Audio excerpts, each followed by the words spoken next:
Praise the Lord Jesus Christ. எனக்கு அன்பாத தேவ ஜனமே, தேவனின் சத்தங்கிற நிகழ்ச்சிக்கு நான் உங்களை வரவேற்கிறேன். ஆண்டவருக்கு நான் மிகவும் மனதார நன்றி சொல்கிறேன். என்னோட கூட சங்கீதத்தின் புஸ்தகம் 50வது அதிகாரம் 23வது வசனம். ஆமீன். சாம் சாப்டர் 50 verse 23.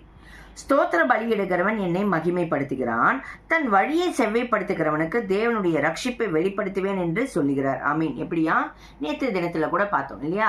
நம்ம ஸ்தோத்திரம் சொல்றதுனால தேவநாமத்தை நம்ம மகிமைப்படுத்தி சாட்சியை வாழும்படி வைப்பாரு. உங்களோட கீழ்ப்படிதலும் நீங்க தேவனுக்கு எல்லா விஷயத்துக்காகவும் ஸ்தோத்திரம்னா என்ன? ஆண்டவருக்கு நன்றி செலுத்தி ஆண்டவரை புகழறது.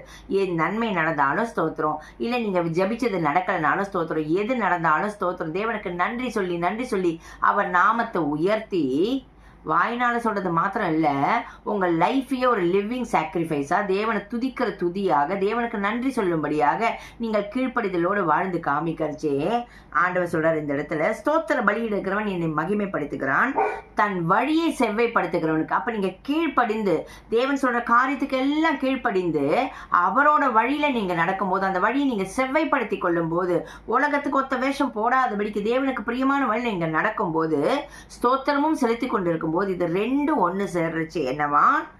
தேவனுடைய ரட்சிப்பை வெளிப்படுத்துவேன். அப்படிப்பட்ட ஜனத்துக்கு தேவன் தன்னுடைய ரட்சிப்பை வெளிப்படுத்துவேன் என்று சொல் என்கிறார். அப்படின்னா என்ன?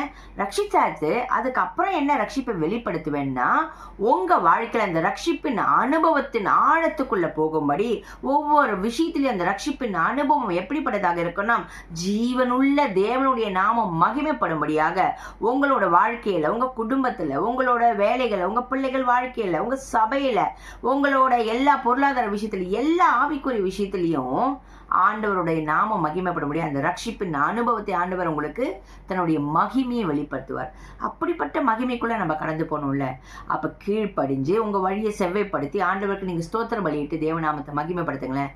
அவர் தன்னுடைய அந்த ரட்சிப்பின் மகிமையை உங்க வாழ்க்கையில் வெளிப்படுத்துவார். ஆமீன். ஜெபிக்கலாம். எங்கள் அன்பின் பரலோக தகப்பனே, உம்மை துதிக்கிறோம்ப்பா. ஸ்தோத்திர பலியிடுகிறவன் கர்த்தருடைய நாமத்தை மகிமைப்படுத்துகிறான் வேதம் சொல்லுகிறது ராஜா. அதோடு மாத்திரமல்ல, தன் வழியை செவ்வைப்படுத்தும் போது ஆண்டவர் உம்முடைய வார்த்தையை கேட்டு அந்த வசனத்தை தியானித்து அதை அப்படியே படித்து விட்டு விடாதபடிக்கு அதுக்கு கீழ்ப்படிந்து நடக்கும்போது, அந்த வழியை செவ்வைப்படுத்தும் போது, உலகத்துக்கு ஒத்த வேஷம் தரிக்காமல் இருந்து ஆண்டவரை உமக்கு பிரியமான வழியில் நடக்கும்போது, ஆண்டவரை உம்மை ஸ்தோத்திரித்து உம்மை நாமத்தை மகிமைப்படுத்தும் போது, அப்படிப்பட்ட நபருக்கு, அப்படிப்பட்ட குடும்பத்துக்கு, அப்படிப்பட்ட சபைகளுக்கு, அப்படிப்பட்ட ஆண்டவரை விசுவாசிகளுக்கு உம்முடைய ரட்சிப்பின் அந்த வல்லமையை நீர் ஆண்டவரை விளங்க செய்வதற்காக நன்றி ராஜா. உங்க நாமம் மகிமைப்பட போறதுக்காக நன்றி. இயேசுவின் நாமத்தினாலே ஜெபிக்கிறோம் பிதாவே. ஆமீன். ஆமீன். நீ எதுக்கு காத்துட்டு இருக்கீங்க? தேவனுக்கு ஸ்தோத்திர பலியிட ஆரம்பிங்க. ஆண்டவர் நாமத்தை மகிமைப்படுத்துங்க. கீழ்ப்படிந்து வாழுங்க. தேவனோட ரட்சிப்பை உங்க வாழ்க்கையில பெற்றுக்கொள்வீங்க, பாதுகாப்பார். ஆமீன். God bless you.